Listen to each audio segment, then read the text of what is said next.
उसके बाद हमने क्या पढ़ा था, प्रोटीन सिंथेसिस पढ़ा था, एंड हमने क्या पढ़ा था, सेंट्रल डोग्मा पढ़ रहे थे। क्या पढ़ रहे थे? सेंट्रल डोग्मा पढ़ रहे थे। सेंट्रल डोग्मा हमको पता है क्या होता है। सेंट्रल डोग्मा,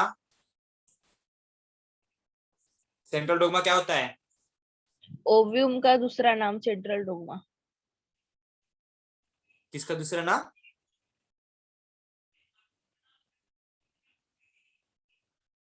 किसका दूसरा नाम? सॉरी सर, गलती से बोल। चलो, सेंट्रल डोग्मा हमारा क्या होता है? डीएनए से बनेगा हमारा, क्या बनेगा? डीएनए से क्या बनेगा? एमआरएनए। एमआरएनए। एमआरएनए। आरएनए, उसको हम क्या बोलते हैं? ट्रांसक्रिप्शन। ट्रांसक्रिप्शन। ट्रांसक्रिप्शन बोलते हैं। उसके बाद ये एमआरएनए से क्या बनेगा हमारा? प्रोटीन बनेगा। क्या बनेगा? ये एमआरएनए से प्रोटीन बनेगा। क्या बोलते हैं? ट्रांसलेशन। ट्रांसलेशन। देखो, हमारा सेंट्रल डोग्मा क्या बोलता है? जो डायरेक्शन होता है, जो प्रॉपर वे होता है हमारा सेंट्रल डोग्मा का, कैसे होता है? डीएनए से क्या बनेगा? एमआरएनए बनेगा। एमआरएनए से क्या बनेगा? प्रोटीन बनेगा। ऐसा सीक्वेंस किसमें होता है? हमारा सेंट्रल डोग्मा कहता है। क्या कहता है? सेंट्रल डोग्मा क्या कहता है? डीएनए से क्या बनेगा? MRNA by the process of transcription. MRNA से क्या बनेगा? प्रोटीन बनेगा by the process of translation. लेकिन लेकिन हमने यहां तक पढ़ लिया था, हमने रेट्रोवायरस स्टार्ट किया था। रेट्रोवायरस, यहाँ पर हमारा क्लास ओवर हो गया था। यहाँ पर रेट्रोवायरस के इस पे क्लास ओवर हो गया कि नहीं? हाँ सर, हो गया था। देखो, तो इन रेट्रोवायरस में जो सेंट्रल डोग्मा होता है, देखो कैसे होता है। डीएनए है, डीएनए से क्या बनेगा? एमआरएनए बनेगा। एमआरएनए बनेगा। एमआरएनए से क्या बनना चाहिए? प्रोटीन बनना चाहिए। हमारा सेंट्रल डोग्मा तो वही बोलता है ना। डीएनए से क्या बनेगा? एमआरएनए बनेगा। एमआरएनए से क्या बनेगा? प्रोटीन बनेगा। एमआरएनए से प्रोटीन बनेगा, ऐसे बोलता है। लेकिन इन रेट्रोवायरस आप मान सकते हो, अगर उसका अगर एग्जांपल है एचआईवी वायरस। कौन सा वायरस? HIV virus. तो क्या होता है? सेंट्रल डोग्मा कहता है डीएनए से एमआरएनए, एमआरएनए से क्या बनेगा? प्रोटीन बनेगा। लेकिन क्या होता है? जैसे ही डीएनए से एमआरएनए बनता है, इन वायरस की अगर बात की जाए, इन वायरस की अगर बात की जाए, तो ये एमआरएनए से प्रोटीन बनना चाहिए। लेकिन कभी कभी क्या हो जाता है? एमआरएनए क्या कर लेता है? रिवर्स। क्या कर लेता है? रिवर्स, रिवर्स ट्रांसक्रिप्टेज या रिवर्स ट्रांसक्रिप्शन क्या कर लेता है? रिवर्स ट्रांसक्रिप्शन कर लेता है। यानी कि क्या बनना है? डीएनए से एमआरएनए बनेगा, तो लेकिन झट से क्या बन जाएगा? एमआरएनए से पूरा डीएनए बन जाएगा। पूरा डीएनए बन जाएगा। देखो, मैं आपको एक एग्जाम देता हूँ एचआईवी इन्फेक्शन का, आपको समझ में आ जाएगा। देखो, एचआईवी इन्फेक्शन किसी भी पर्टिकुलर व्यक्ति को अगर होता है, किसी व्यक्ति को अगर एचआईवी इन्फेक्शन होता है, तो आदमी जो होता है ना, वो कभी भी उससे क्या नहीं होता? रिकवर नहीं होता। किसी के बॉडी के अंदर एचआईवी का वायरस अगर घुस जाता है, तो उस जो आदमी है, जो एक जिसको कॉज हुआ है, वो आदमी है, वो कभी भी क्या नहीं होता? रिकवर नहीं होता। क्यों रिकवर नहीं होता? क्योंकि एचआईवी वायरस जो है ना, पूरे उसको क्या कर लेता है? इम्यून इम्यून इम्यून सिस्टम को अफेक्ट कर लेता है। इम्यून सिस्टम को अफेक्ट कर लेता है। देखो क्या होता है, अगर मान लो एक व्यक्ति, उसको एचआईवी है, मान लो एक व्यक्ति अगर उसको एचआईवी है, उसके अंदर बॉडी के अंदर एचआईवी का वायरस, तो क्या करेगा? एचआईवी वाला वायरस उसके अंदर है, तो वो पर्सन क्या करेगा? ट्रीटमेंट लेगा ना। क्या लेगा? ट्रीटमेंट लेगा। ये तो मानते हो, अगर किसी व्यक्ति को कोई भी इंफेक्शन है, तो वो क्या कर लेगा? डॉक्टर के पास जाके ट्रीटमेंट लेगा। लेगा कि नहीं? यस लेगा। या नो? हाँ, लेगा। तो देखो, अगर पर्टिकुलर एक व्यक्ति को एचआईवी इन्फेक्शन है, वो क्या करता है? ट्रीटमेंट करता है। ट्रीटमेंट करता है, तो ट्रीटमेंट किस पर करेगा? वो एचआईवी वायरस के ऊपर करेगा। क्या करेगा? एचआईवी वायरस के ऊपर करेगा। तो जिस ट्रीटमेंट के उसको क्या मिलेगी? मेडिसिन मिलेगी। क्या मिलेगी? मेडिसिन मिलेगी या वैक्सीन लेगा? वो क्या लेगा? वैक्सीन। क्या लेगा? मेडिसिन लेगा या वैक्सीन लेगा? तो मुझे बता, जब उसने ट्रीटमेंट किया, मेडिसिन या वैक्सीन लिया, तो HIV वायरस को क्या होना चाहिए था? किल होना चाहिए था ना? हाँ होना चाहिए था किल। क्या होना चाहिए? अगर हम क्या कर रहे हैं, उसी पर्टिकुलर जो हमको कॉजिंग हुई है उसके ऊपर हम क्या करते हैं, ट्रीटमेंट करते हैं, यानी कि हम मेडिसिन या वैक्सीन लेते हैं, तो ऑब्वियसली वो वायरस को क्या होना चाहिए? किल होना चाहिए। ये सब तो मानते हैं, हाँ कि ना? हाँ सर। हाँ हाँ सर। लेकिन हाँ देखो, सर। लेकिन इन रेट्रोवायरस की अगर बात की जाए, इन रेट्रोवायरस की अगर बात की जाए, तो देखो क्या करता है, जो HIV वायरस है ना, HIV वायरस जो ह्यूमन का सेल होता है, ह्यूमन का सेल होता है, सेल के अंदर हमारा क्या होता है? DNA होता है। क्या होता है? DNA होता है। तो ये DNA क्या करता है? वो अपना DNA सेल के अंदर छोड़ देता है, सेल के अंदर छोड़ देता है, और उस DNA से और उसके पास का जो DNA है वो क्या कर लेता है, आपस में मिल जाते हैं दोनों भी DNA, आपस में दोनों भी DNA मिल जाते हैं, यानी कि हाफ DNA ह्यूमन का एंड हाफ DNA किसका होगा? हमारा HIV वायरस का। किसका होगा? HIV वायरस का। अब देखो DNA बन चुका है, तो DNA से हमारा सेंट्रल डॉग्मा क्या बोलता है? mRNA क्या करेगा? DNA से क्या करेगा? mRNA, क्योंकि हमको पता है आधा आधा क्या है, आधा इंसान का DNA है, आधा किसका है? HIV वायरस का DNA है। तो क्या बनाएगा? mRNA बनेगा। अब देखो, अगर आपने वैक्सीन या मेडिसिन ली, वैक्सीन या मेडिसिन ली, तो ये mRNA इतना चालाक होता है, ये mRNA इतना चालाक होता है। अब मुझे बता, ये mRNA से क्या बनेगा? हमारा प्रोटीन तो बनेगा ना? ये तो मानते हैं, हाँ क्योंकि सेंट्रल ऐसे ही बोलता है, सेंट्रल डोग्मा ऐसे ही बोलता है। देखो DNA था, DNA की दोनों की क्या हुई? क्रॉसिंग हुई, मैचिंग हो गया, ह्यूमन का DNA एंड HIV वायरस का DNA।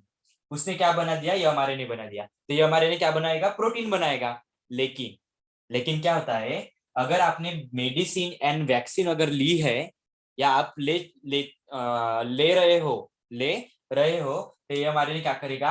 अगर प्रोटीन में कन्वर्ट हो जाता है तो वो डिस्ट्रॉय हो जाता है।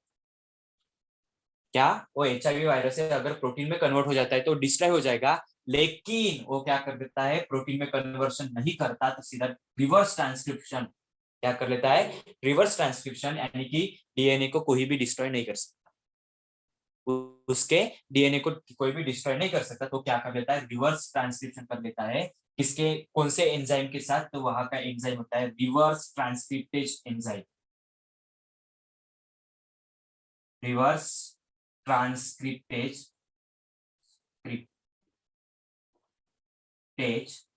एंजाइम, रिवर्स ट्रांसक्रिप्टेज एंजाइम से वो क्या कर लेता है? ये हमारे का कन्वर्शन किस में कर लेता है? DNA में कर लेता है। और आप कितनी भी वैक्सीन खा लो, कितनी भी वैक्सीन खा लो, आपका HIV इन्फेक्शन आपसे बॉडी से निकलता नहीं है। कब तक? जब तक आप डेड नहीं। इसीलिए तो एड्स का AIDS, इसका अगर फुल फॉर्म की अगर बात की जाए, देखो क्या होता है? ए से एक्वायर्ड, आई से इम्यूनोडिफिशियंसी, इम्यूनो, डी से डिफिशियंसी, NC एंड S से सिंड्रोम।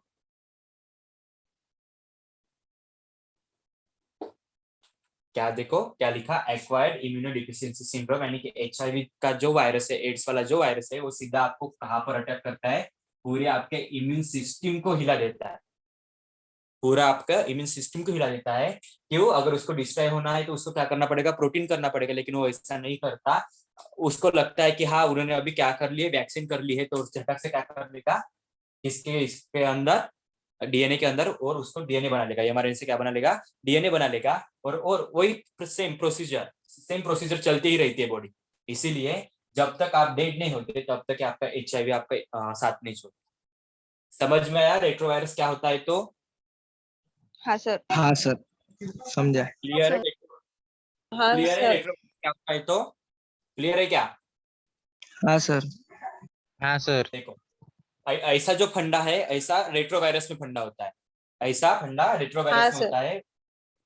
रेट्रोवायरस में होता है, वो क्या कर लेता है? पर्टिकुलर चीज है, तो क्या कर लेगा? झटक से उसको अगर लगता है सेंसिटिव, बहुत सेंसिटिव होता है वो, उसको लगता है कि हाँ, उसने वैक्सीन ली है, तो चलना अपना काम अपन कर लेते हैं, क्योंकि छोड़ने ही नहीं है बॉडी को छोड़ना ही नहीं है। कब तक? जब तक वो पर्सन विक्टिम, जब तक डेट नहीं हो जाता, उस वक्त तक। आपने आपने ऐसे बहुत सारे ऐसे एचआईवी वाले अगर लोग देखे हैं, जब तक वो ट्रीटमेंट लेते हैं ना तभी तक ही वो अच्छे से रहते हैं। जब तक वो ट्रीटमेंट लेते हैं ना तभी तक ही वो अच्छे से रहते हैं। अगर उसने मेडिसिन या कुछ ट्रीटमेंट अगर नहीं लिया तो झटक से मर भी जाते। चलो, इतना क्लियर है सभी को? रेट्रोवायरस क्या होता है? क्लियर है क्या रेट्रोवायरस? हाँ। उसके बाद देखो, नेक्स्ट हमने क्या पढ़ा था? ट्रांसलेशन पढ़ा था। ट्रांसलेशन मींस क्या होता है? Bye protein synthesis. क्या होता है? Protein synthesis. तो आपका जो नेक्स्ट टर्म है ना, जेनेटिक कोड है। क्या है? जेनेटिक कोड है। यानी कि जो हमने प्रोटीन बनाए थे, प्रोटीन के मॉलिक्यूल बनाए थे, बनाया था protein in the process of translation. किससे बने थे? हमारे ट्रांसलेशन से हमारे प्रोटीन मॉलिक्यूल बने थे। तो ये जो प्रोटीन मॉलिक्यूल होते हैं ना, इसको कोडिंग फॉर्म होता है। जैसे हमारा एटीएम होता है, एटीएम होता है, पता है ना एटीएम सभी को? हाँ सर। हाँ सर।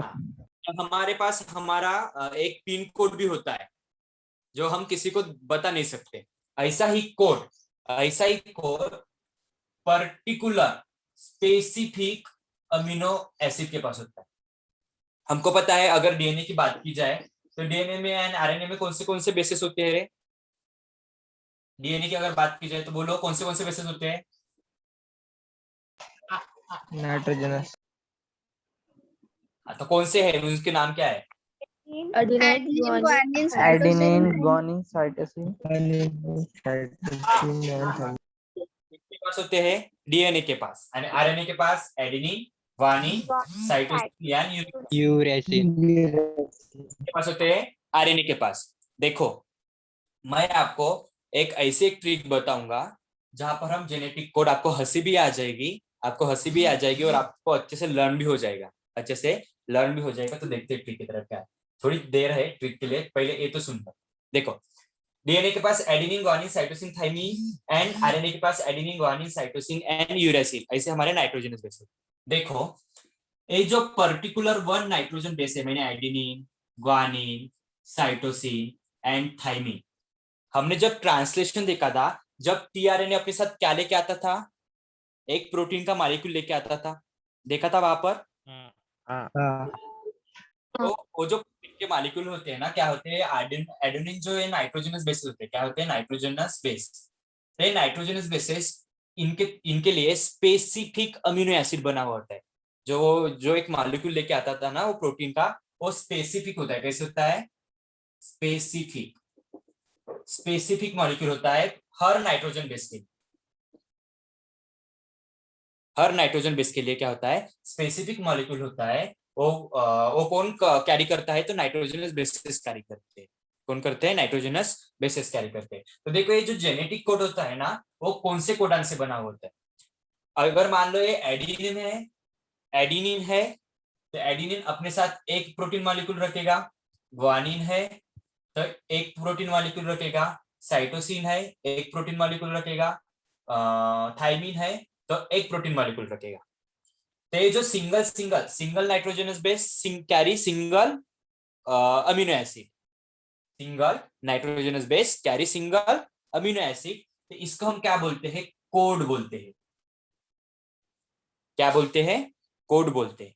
कोड समझ में आया किसको बोलते हैं? एक नाइट्रोजनस बेस है, वो क्या करेगा? सिंगल अमीनो एसिड को अपने पास रखेगा, अपने साथ कैरी करेगा, तो उसको हम क्या बोलते हैं? कोड बोलते हैं। कोड समझा क्या क्या बोलते हैं? तो हाँ कोड का मीनिंग, सर। ये जो नाइट्रोजनस बेसिस होते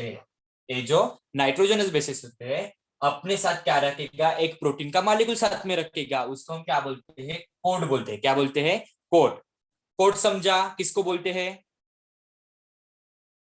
कोड समझा हाँ क्या नहीं? सर। देखो, एक हो गया कोड जो क्या करेगा? Single nitrogenous base single protein को अपने साथ रखेगा, उसको हम क्या बोलेंगे? कोड बोलेंगे। वही दूसरा टर्म है कोडान। क्या है? कोडान। मैंने कोड एंड कोडान का आपको समझने के लिए क्यों बोला? क्योंकि आप अगर कोड समझते हो तो आपको कोडान समझने के लिए दिक्कत नहीं होगी। आप अगर कोड समझते हो तो कोडान समझने के लिए दिक्कत नहीं होगी। देखो, मैंने क्या बोला? कोड है तो कोड क्या करेगा, जो हमारे पास नाइट्रोजनस बेसेस होते हैं इन डीएनए एंड आरएनए में, वो क्या करेगा, single nitrogenous base single amino acid को अपने साथ कैरी करेगा, तो उसको हम बोलते हैं कोड। उसको क्या बोलते हैं, कोड बोलते हैं। और कोडान किसको बोलते हैं, देखो मैंने लिखा जी, क्या लिखा, AGC एडेनिन गुआनिन साइटोसिन, ऐसा उनका एक ग्रुप जहां फॉर्म हो जाएगा, उसको हम बोलते हैं codon, group of nitrogenous base.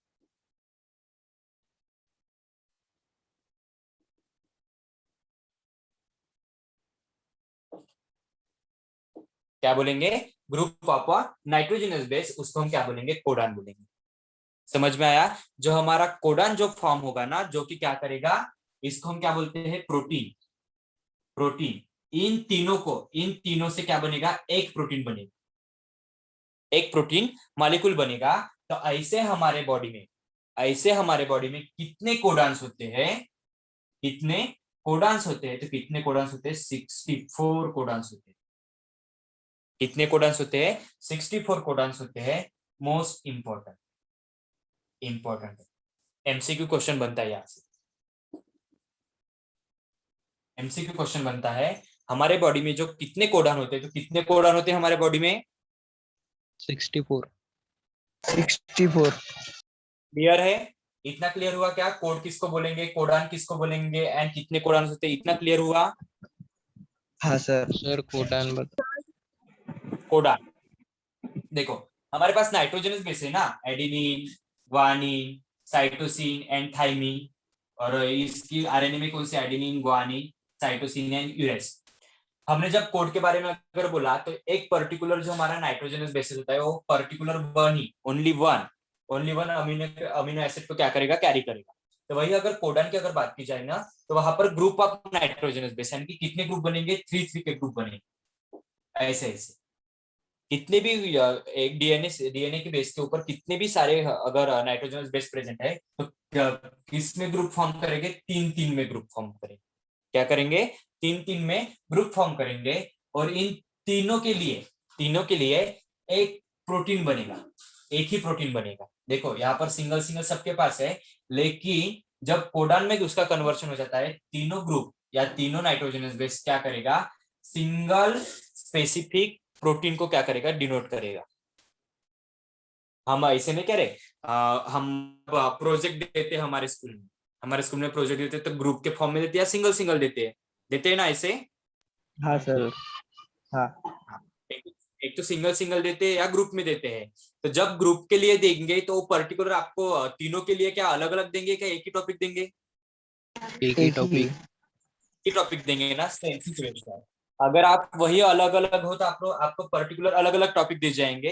लेकिन अगर आपका ग्रुप में फॉर्मेशन किया है, तो तीनों के लिए क्या दिया जाएगा, एक ही टॉपिक दिया जाएगा। क्या दिया जाएगा, एक ही टॉपिक दिया जाएगा। तो इसीलिए उसको हम क्या बोलेंगे, जहां पर जो हमारे कोडन बनते हैं ना, वो 3 नाइट्रोजनस बेस से बनते हैं। कितने नाइट्रोजनस बेस से, 3 नाइट्रोजनस बेस से। और तीनों के लिए एक स्पेसिफिक प्रोटीन बनेगा। तीनों के लिए क्या बनेगा, एक स्पेसिफिक प्रोटीन बनेगा। मैं जब आपको कोड का जो टेबल बताऊंगा ना, जो हम ट्रिक से भी लर्न करेंगे ना उसको, तब आपको समझ में आ जाएगा। तो कितने को समझ में आ गया, कोडन क्या होता है, हाँ सर अब समझा। ग्रुप ऑफ नाइट्रोजनस बेस, जो कि क्या करेगा, ऐसे सिचुएशन ऐसी मान लो कि प्रोजेक्ट है, ग्रुप में एक ही टॉपिक दिया जाता है, तो उसको हम क्या बोलेंगे, कोडन बोलेंगे, कि जो पर्टिकुलर तीनों के लिए क्या होगा, एक ही टॉपिक होगा। क्लियर है तीनों भी। हाँ सर। हाँ सर। गर्ल्स, आपकी आवाज नहीं आ रही। हाँ सर। सर। हाँ सर। हाँ, एक ध्यान में रखना, ये वाला एमसीक्यू क्वेश्चन बनता है, बहुत बार पूछा भी जा चुका है, यानी कि 64 कोडांस होते हैं। कितने कोडांस होते हैं, 64 कोडांस होते हैं। तो जेनेटिक कोड ऐसे करे क्या,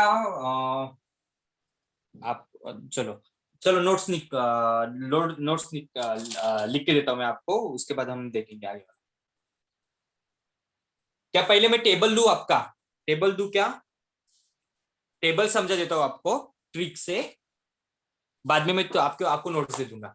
चलो टेबल देखे, फिर जेनेटिक कोड का टेबल देखेंगे क्या। हाँ सर। देखो ध्यान से सुनो, मैं जो जो वर्ड्स बोलना चाहता हूँ वो ध्यान से सुनो। एक स्टोरी है, स्टोरी से ही आपको समझ में आ जाएगा। देखो, टू फ्रेंड्स होती है, दो गर्ल हो या वो दो बॉयज हो, टू फ्रेंड्स होते हैं।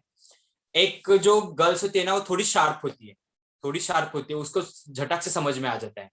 और दूसरी जो होती है ना वो मंद बुद्धि की होती है। मंद बुद्धि आप समझ सकते हो।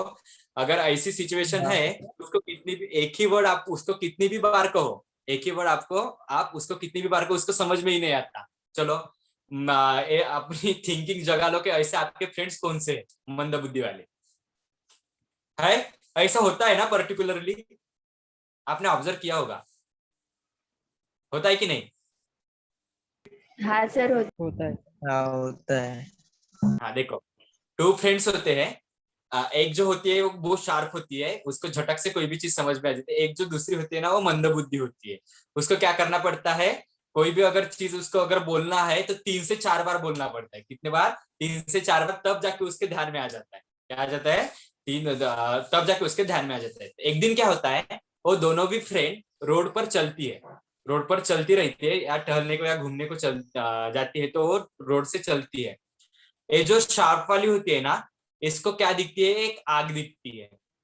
एक किसी भी घर में या किसी भी जगह एक क्या लगी हुई दिखती है, आग लगी हुई दिखती है उसको। तो वो जो उसकी फ्रेंड होती है ना, सेकंड वाली, वो जो मंद बुद्धि वाली होती है, उसको बोलती है, उसको 3 बार बोलती है। क्या बोलती है? 3 बार बोलते हैं। हम अगर किसी को अगर समझाना है हमको, तो हम 3 ही बार ज्यादा से ज्यादा बोल सकते हैं। क्या वही बोल देंगे क्या, आग लगी है, आग लगी है, आग लगी है, ऐसे बोल सकते हैं क्या? नहीं। तो एक बार अच्छे से उसको समझा देती है। यू सी आग, ठीक है विचारते तिला, वो क्या बोलती है उसको, यू सी आग, तूने क्या आग देखी है क्या, तूने क्या आग देखी है क्या, वहां पर एक आग लगी है, तो वो क्या बोलती है, यू सी आग। एक बार ऐसे पूछते, कैसे पूछते देखो, यू सी आग, रिप्लाई नो रिप्लाई, इसका इसका नो रिप्लाई। एक बार और पूछती है, यू सी आग, यू सी आग, नो रिप्लाई। तो तीसरी बार ये क्या करेगी फिर, जब इन्होंने 2 बार उसने आंसर ही नहीं दिया, तो तीसरी बार ये क्या करेगी, ये वाली फ्रेंड क्या करेगी? मराठी में बताएंगे उसको। अबे नहीं बे, जोर से नहीं, बोलेंगे। उसको मीनिंग समझ में आ जाएगा। उसको उसको पता है ना, उसको पता है यूसीआर। ऐसे हम अभी मॉडर्न जमाने के हैं, तो हम थोड़े थोड़े इंग्लिश वर्ड भी हम क्या करते हैं, बोल देते हैं। तो क्या बोलती है उसको, एक बार बोलेगी देखो, एक बार उसने क्या बोला, यूसी आग, नॉर्मल वे से पूछा। दूसरी बार भी उसने बोला यूसी आग, उसके बाद से बोला। तो तीसरी बार वो क्या बोलेगी फिर? जोर से बोलेगी। वो जोर से Let's बोलेगी। go. बहुत जोर से बोलेगी, या उसके ऊपर क्या करेगी, पूरी चिल्लाएगी वो, गुस्सा यूसी आग, ऐसे गुस्सा चिल्लाएगी होगी। ना वो, चिल्लाएगी ना। हाँ हाँ सर। हाँ सर। तो देखो, यही हमारी टेबल के लिए ट्रिक है। उसने देखो पहले क्या बोला, नॉर्मल वे से 2 बार बोला उसने, यूसी आग, एक बार बोला, दूसरी बार भी क्या बोला, यूसी आग, दूसरी बार भी बोला। इन्होंने दोनों टाइम उसने क्या नहीं किया, उसको रिप्लाई नहीं दिया। तो तीसरी बार वो क्या करी, उसने जोर से चिल्लाई, यूसी आग, यूसी आग। तो चलो हम इसकी तरफ चलते, टेबल की तरफ चलते। देखो ये हमारा जेनेटिक कोड का टेबल है ना, वैसे ही हमारी जो ट्रिक है ना उससे लागू होता है। देखो कैसे होता है, मैं थोड़ा सा ही टेबल आपको बताऊंगा, उसके बाद पूरा फिल आपको करना है और ग्रुप में सेंड करना है, जो आपका आज का होमवर्क होगा।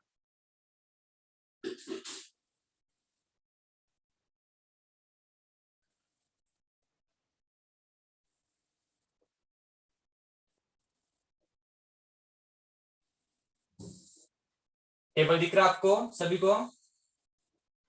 उधर वाला थोड़ा नहीं दिख रहा, राइट साइड का। ओके, इधर वाला नहीं दिख रहा, अब दिख रहा, अब दिख रहा। हाँ सर। हाँ सर दिख रहा है। देखो, फर्स्ट बार उसने क्या बोला, यू सी आग, ऐसे बिल्कुल ऐसे नॉर्मल वे से बोला उसने। देखो क्या बोला, यू सी आग, यू यू सी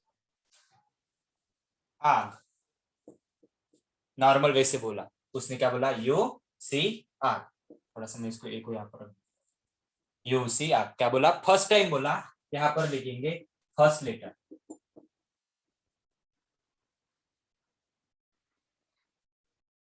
बिल्कुल नॉर्मल वे से बोला उसने, क्योंकि उसको डायरेक्टली दिखी आग तो उसने बोला यू सी आग, जो अपनी उसकी फ्रेंड थी उसको। दूसरी बार भी उसने क्या बोला, नॉर्मल से ही बोला, तो यहाँ पर लिखेंगे सेकंड।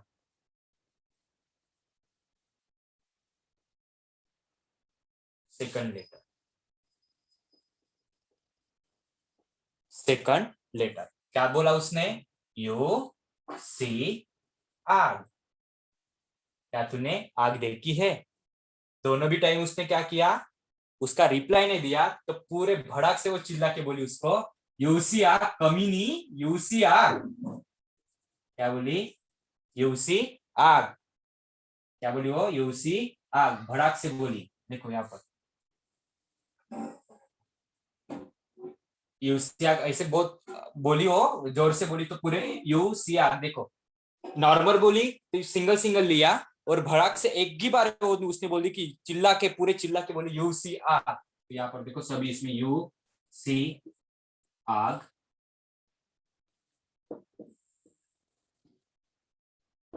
यू सी आग और यू सी आग। चलो ट्रिक समझ में आ गई सभी को। हाँ सर, समझ में आ गई। बॉयज एंड गर्ल्स सभी को समझ में आ गई क्या। हाँ सर, समझ में आई। हाँ देखो अब क्या होता है, अब क्या होता है देखो, हमको क्या करना है, जेनेटिक कोड का फॉर्मेशन करना है। इसका फॉर्मेशन करना है जेनेटिक कोड। वो क्या करेंगे, जो हम कितने नाइट्रोजनस बेस से बनेंगे, 3 नाइट्रोजनस बेस से बनेंगे। क्या बनेंगे, 3 नाइट्रोजनस बेस से बनेंगे। मैं और आपको बता दूंगा, जो ये कुछ कोड होते हैं ना, और जैसे अच्छे से हम अगर उसका बात करें तो उसको हम सेंस बोलते हैं। उसको अगर किसी भी चीज का अगर सेंस होते हैं, तो कुछ कुछ जो कोड होते हैं ना, नॉन सेंस भी होते हैं इंसानों की तरह।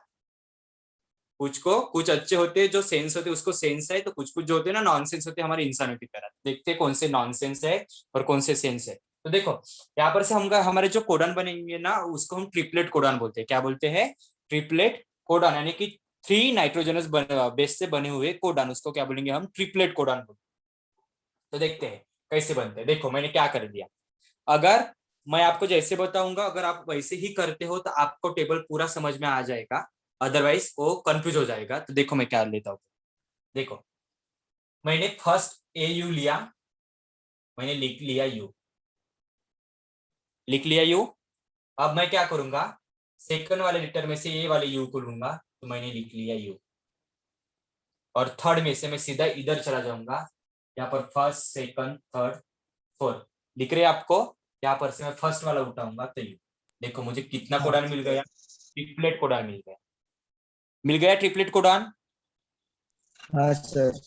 देखो फर्स्ट यू मैंने कहा से लिया, यहाँ से यू लिया, सेकंड यू मैंने ऊपर से लिया, थर्ड यू मैंने यहाँ से लिया, एक कोडन मिल गया हमको। दूसरा सेम, एक ही इसमें है तो एक ही इसकी जरूरत है। देखो यू, यू लिया, इसमें भी क्या है, यू है, यहाँ से सेकंड वाला सी चला जाएगा, सेकंड वाला सी। तीसरी बार और यू लूंगा मैं, और यू लूंगा, यहां से ए, यहां से यू, यहां से यू, तो यहां से जी। देखो मिल गए हमको यू यू से ट्रिपलेट ट्रिपलेट कोडन मिल गए। हाँ सर। समझेगा ये हाँ कोडन मैंने सर। कैसे लिए, हाँ कोडन कैसे सर लिए समझेगा समझे। ये हाँ सर। गर्ल्स। हाँ सर।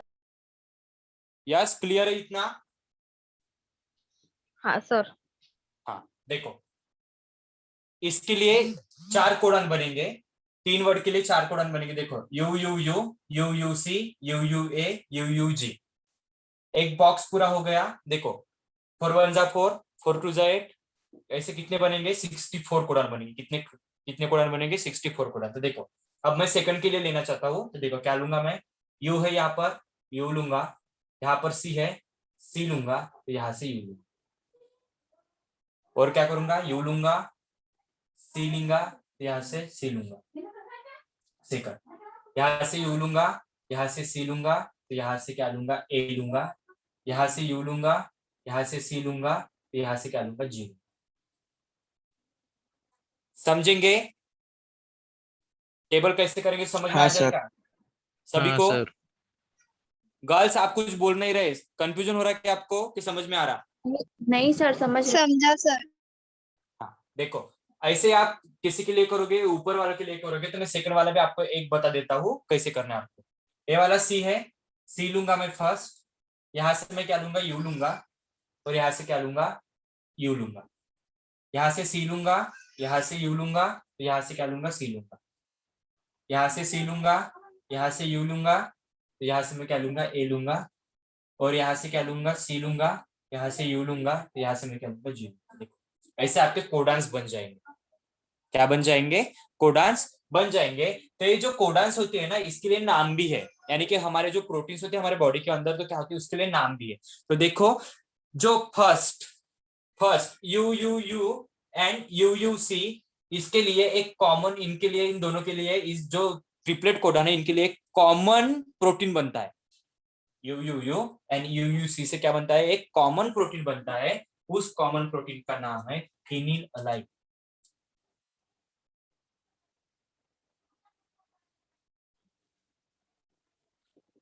कौन सा प्रोटीन बनता है? फिनिल अलानिन बनता है। क्या बनता है?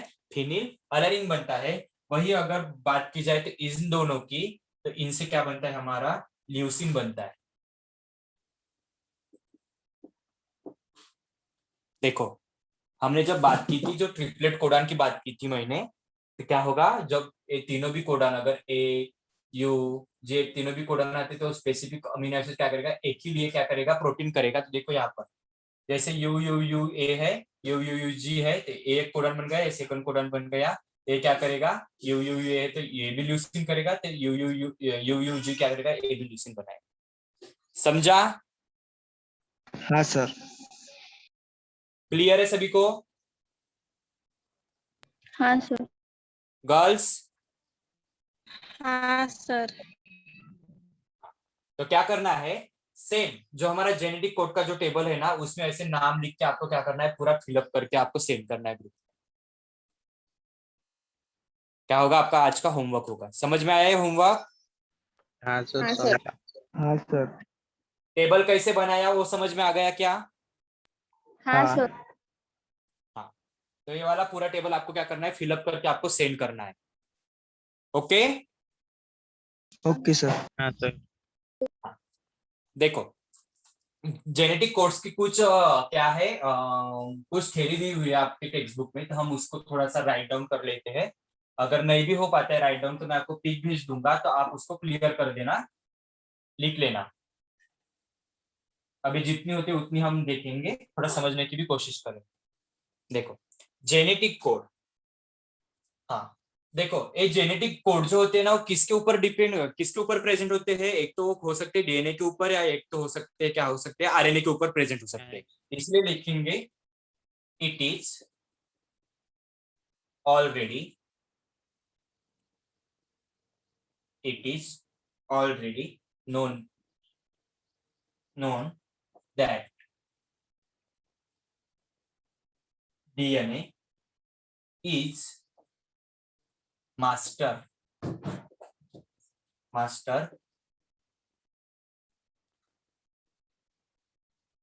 molecules of a cell। देखो, हमने जब इन वेरी थर्ड वाला चैप्टर कौन सा था हमारा, इनहेरिटेंस एंड वेरिएशन वाला जो चैप्टर था ना, जो हमने देखा था जेनेटिक कैरेक्टर्स, बोला था वहां पर जेनेटिक कैरेक्टर्स ट्रांसफर होते हैं, यस या नो? बोला था ना, ऐसे वर्ड्स बोले थे ना, हाँ। जेनेटिक कैरेक्टर्स वाले। तो ये जेनेटिक कैरेक्टर्स नथिंग बट हमारे क्या होते हैं, प्रोटीन्स होते हैं। क्या होते हैं? प्रोटीन्स होते हैं, कि जो हमें क्या होते हैं, फादर से या मदर से क्या होते हैं, ट्रांसफर होते हैं। तो इसीलिए बोला जाता है, it is already known that the DNA is a master molecules of the cell. जो हमारा डीएनए होता है वो मास्टर मॉलिक्यूल्स होता है हमारे सेल का। वो फिर क्या करता है, फिर वो क्या करता है, that initiate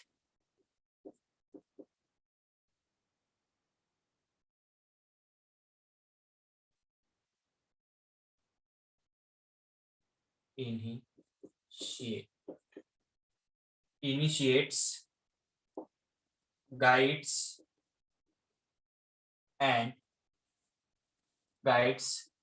regulation and control the process of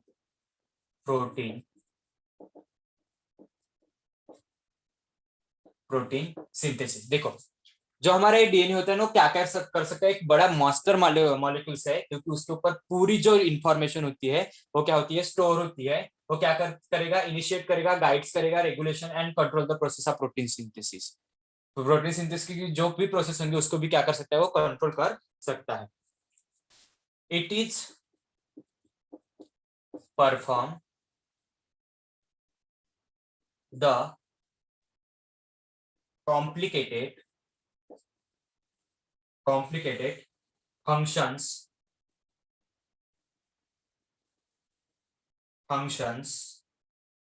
for the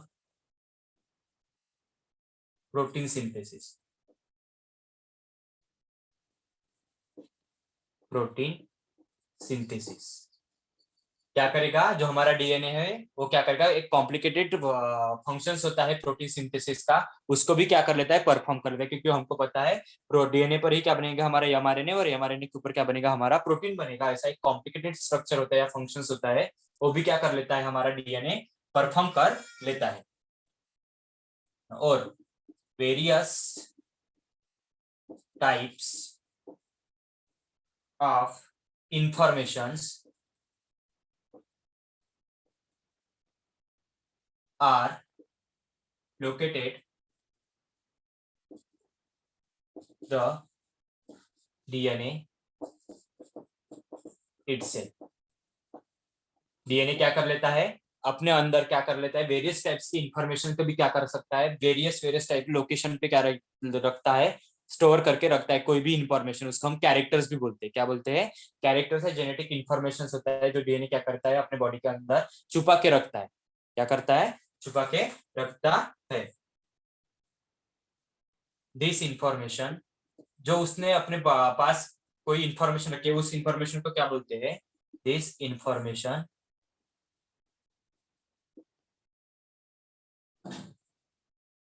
is stored in the form of coded language.